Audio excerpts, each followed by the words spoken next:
रामपुर में कालू अपनी पत्नी टुनटुनी के साथ रहता था। कालू बहुत ही गरीब था।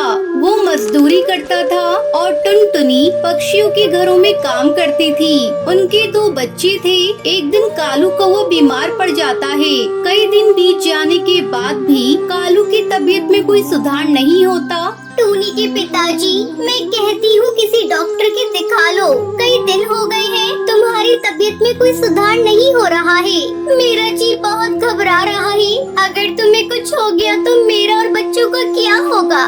तू तो एकदम पगली है। मुझे कुछ नहीं होगा। वैसे मैं कल ही सरकारी अस्पताल में जाकर अपना चेकअप करा लूँगा। अगले दिन टुनटुनी कालू कौवे के साथ अस्पताल जाती है। कालू का चेकअप करने के बाद डॉक्टर बताता है, इनके शरीर में खून की कमी हो गई है। मैं कुछ दवाइयाँ लिख देती हूँ, आप इन्हें समय समय पर देते रहिएगा। और हाँ, 1 महीने तक इन्हें आराम करना होगा। टुनटुनी दवा लेकर अपने पति के साथ घर जाती है।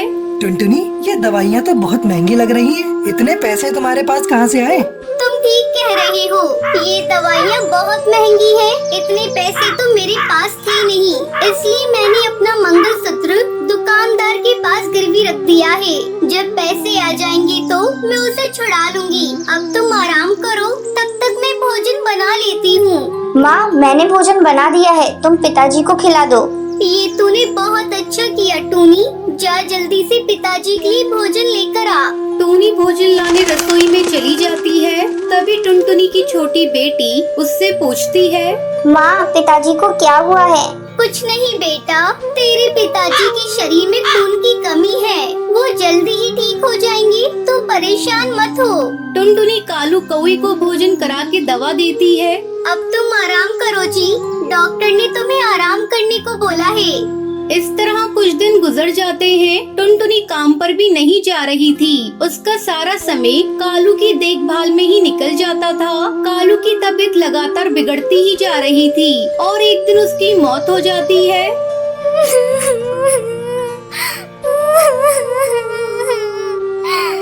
टूनी के पिताजी, आप हम लोगों को छोड़कर क्यों चले गए? मैं अकेली बच्चों की देखभाल कैसे करूँगी? पिताजी, आप उठ जाइए। पिताजी, आप हम लोगों के साथ ऐसा क्यों कर रहे हैं? टुनटुनी की दुनिया उजड़ चुकी थी। उसे कुछ भी समझ में नहीं आ रहा था कि अब वो क्या करेगी। एक दिन टूनी चिड़िया उससे कहती है, माँ, तुम कहो तो मैं आपकी जगह काम करने चली जाऊँ। घर में सारा राशन खत्म हो गया है। नहीं बेटा, मैं कल खुद ही काम पर चली जाऊंगी। अब कितने दिनों तक घर पर अकेली बैठी रहूंगी? अगले दिन टुनटुनी काम पर जाती है। अरे टुनटुनी, तू इतने दिनों तक कहाँ थी? मैंने तेरी जगह दूसरी नौकरानी रख ली है। ये ले तेरे पिछले महीने की पगार। टुनटुनी वापस अपने घर आ जाती है। माँ, तुम बहुत जल्दी आ गयी। क्या करूँ बेटा, मालकिन ने मेरी जगह नई नौकरानी रख ली है। मैं सोच रही हूँ कल से जलेबी बनाकर बेचना शुरू कर दूँ। वैसे भी बारिश का मौसम है, इस मौसम में गर्मा गर्म जलेबी खाना सभी पसंद करते हैं। अगले दिन टुनटुनी एक स्कूल के बाहर जलेबी बेचना शुरू कर देती है। जलेबी वाली आंटी, मुझे छोटी छोटी दही के साथ गरम गरम जलेबी देना। अरे ओ कलवा, आ तू भी यहाँ आकर गर्मा गर्म जलेबी खा। आंटी की जलेबी बहुत ही स्वादिष्ट है। आंटी, मेरे दोस्त को दही के साथ जलेबी देना। स्कूल के बच्चे टुनटुनी की गर्मा गर्म जलेबी खाते और उसकी तारीफ करते। जलेबी की बिक्री देखकर टुनटुनी बहुत खुश थी। जल्द ही टुनटुनी सारी दही जलेबी बेचकर वापस घर चली जाती है। टूनी बेटा, मेरी जलेबी सारे पक्षियों को बहुत पसंद आई और जल्दी ही बिक गई।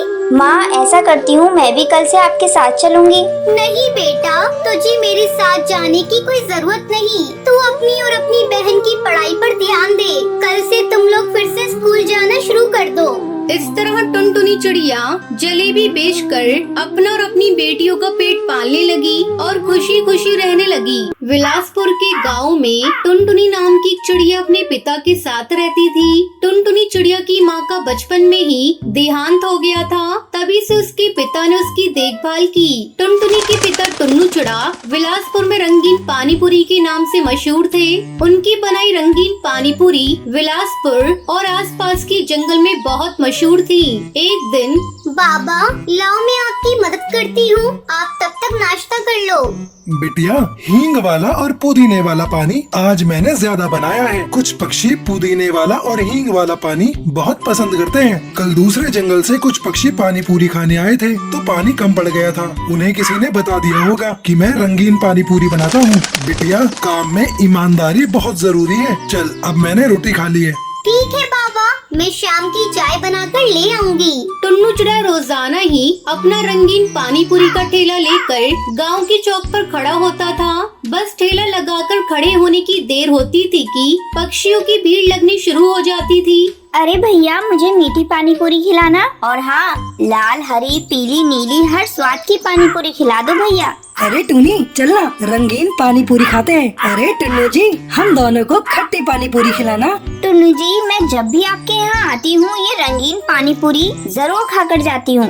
टुन्नू चिड़ा सबको पानी पूरी खिला ही रहा था कि तभी उसकी बेटी टुनटुनी चिड़िया चाय लेकर आ जाती है। बाबा आप बैठकर चाय पी लो, तब तक मैं ग्राहकों को देख लेती हूँ। ठीक है बिटिया, सबको बराबर मात्रा में ही पानी पूरी खिलाना, किसी को कम न रह जाए। पानी पूरी की प्लेट कितने की है?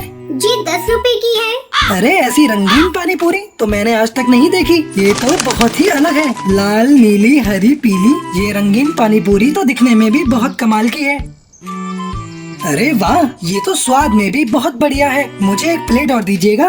टुनटुनी चिड़िया उस कौवे को 2 प्लेट पानी पूरी खिला देती है। इतनी देर में टुन्नू चिड़ा भी चाय पीकर ठेले पर वापस आ जाता है। बाबा इन्हें पानी पूरी खिला दी है, आप इनसे 20 रुपए ले लो। मैं घर चलती हूँ, शाम का खाना भी बनाना है। ठीक है बिटिया, तू घर जा और ध्यान से जाना। अच्छा, तो ये पानी पूरी का ठेला आपका है? आपकी रंगीन पानी पूरी बहुत ही स्वादिष्ट है। मेरा तो मन कर रहा है कि मैं रोजाना ही आपके ठेले पर पानी पूरी खाने आऊं। वैसे मैं इस गांव में नया आया हूं। मेरा नाम कालू है। मैं यहाँ पर काम की तलाश में आया हूँ। अगर आपकी नजर में कोई काम है तो मुझे बता दीजिएगा, आपकी बड़ी मेहरबानी होगी। ठीक है कालू बेटा, अगर कोई काम होगा तो मैं तुम्हें जरूर बताऊंगा। अगले दिन कालू कौआ दोबारा टुन्नू चिड़ा के ठेले पर आता है।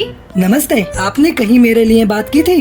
अब बेटा मुझे ठेले से फुर्सत ही नहीं मिल पाई। तुम एक काम करो, मैं तुम्हें ज्यादा पैसे तो नहीं दे पाऊंगा, पर जब तक तुम्हें कोई काम नहीं मिल जाता तब तक तुम मेरे ठेले पर ही काम कर सकते हो। कालू कौआ टुन्नू चिड़ा के ठेले पर काम करने लगता है। टुन्नू चिड़ा कालू कौवे को रंगीन पानी पूरी बनाना सिखा देता है। ऐसे ही दिन गुजरने लगते हैं। एक दिन टुन्नू चिड़ा की तबीयत काफी खराब हो जाती है। तभी टुन्नू चिड़ा कालू कौवे से कहता है, बेटा अब मुझे लगता है मैं नहीं बचूंगा। बेटा मेरी टुनटुनी से विवाह कर लो, नहीं तो मेरे जाने के बाद मेरी बच्ची अनाथ हो जाएगी। बोलो बेटा, क्या तुम मेरी बेटी टुनटुनी का हाथ थामोगे? टुनटुनी चिड़िया फूट फूट कर रोने लगती है। टुन्नू चिड़ा मरते समय अपनी बेटी टुनटुनी का हाथ कालू कौवे के हाथ में दे जाता है। टुनटुनी चिड़िया कालू कौवा शादी कर लेते हैं। अब कालू कौवा बिल्कुल उसी तरह के बढ़िया स्वाद के रंगीन पानी पूरी बनाने लगता है। कालू कौवे की कमाई बहुत ही अच्छी होती है। ये देखकर कालू के मन में लालच आ जाता है। एक दिन वो घर पर बैठा कुछ सोच रहा था। क्या हुआ, आप कुछ सोच रहे हो? हाँ टुनटुनी, मैं सोच रहा हूँ कि हमारी कमाई तो अच्छी खासी है। बाबूजी ने रंगीन पानी पूरी बेचकर खूब नाम कमाया है। लोग हमारे ठेले की पानी पूरी नाम से जानते हैं, पर मैं देख रहा हूँ कि इस ठेले से हम लागत कम लगाकर भी कमाई ज्यादा कर सकते हैं। अब तक हम थोड़े थोड़े पैसों से गुजारा कर रहे थे, हमें बड़ा हाथ मारना होगा। मैं कुछ समझी नहीं, आप क्या कहना चाहते हो?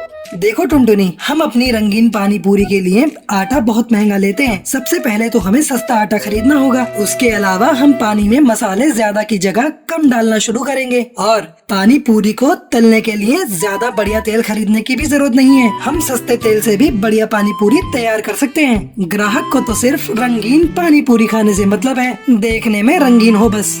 पर ये तो बेईमानी हुई ना, इतना लालच ठीक नहीं। बाबा कहा करते थे ईमानदारी से किया गया काम हमेशा सफलता देता है, पर आप अपने मन में लालच और बेईमानी ला रहे हो, गलत है। अरे तुम दोनों बाप बेटी ने व्यापार करना ही नहीं सीखा, तभी तो आज तक इस टूटे हुए घर में रह रहे हो, और न कुछ तुमने पैसा जोड़ा। दुनिया को देखो, बेईमानी करके आगे बढ़ रही है। कालू टुनटुनी चिड़िया की एक नहीं सुनता। वो रंगीन पानी पूरी में मिलावट करनी शुरू कर देता है। मिठू भैया, ये वो पानी पूरी नहीं लग रही है जो हम हमेशा से खाते आए हैं। ये तो बहुत बेस्वादी है। रहने दो भैया और मत दो, सारा मुंह खराब हो गया। कालू कौए के ठेले पर ग्राहकों ने आना बंद कर दिया था। धीरे धीरे उसकी कमाई होनी बंद हो गई। वो बहुत ही निराश हो गया। कालू को अपनी गलती का एहसास हो गया था कि उसने लालच किया था। अब मुझसे गलती हो गई टुनटुनी। मैंने बापूजी के हाथों कमाई गई प्रसिद्धि को मिट्टी में मिला दिया। अब मेरे ठेले पर कोई भी रंगीन पानी पूरी खाने नहीं आता। मुझे लालच का फल मिल गया और अब मैं क्या करूं? आप फिर से वही पानी पूरी बनाना शुरू करो जैसी बाबा आपको सिखा कर गए थे। क्या तुम्हें लगता है ग्राहक फिर से मेरे ठेले पर पानी पूरी खाने आएंगे? बिल्कुल आएंगे। आप वही सस्ती 10 रुपए की प्लेट बेचना, देखना ग्राहक फिर से हमारे ठेले पर लौट आएंगे। कालू ने वैसा ही किया। उसने फिर से वैसे ही पानी पूरी बनानी शुरू की जैसी उसने टुन्नू चुड़ा से सीखी थी। और फिर से एक बार टुन्नू का बनाया रंगीन पानी पूरी का ठेला चलने लगा। और अब कालू भी अपने मन से लालच और बेईमानी हटाकर मेहनत और ईमानदारी से अपने काम को करने लगा। ये देखकर टुनटुनी चिड़िया भी बहुत खुश थी।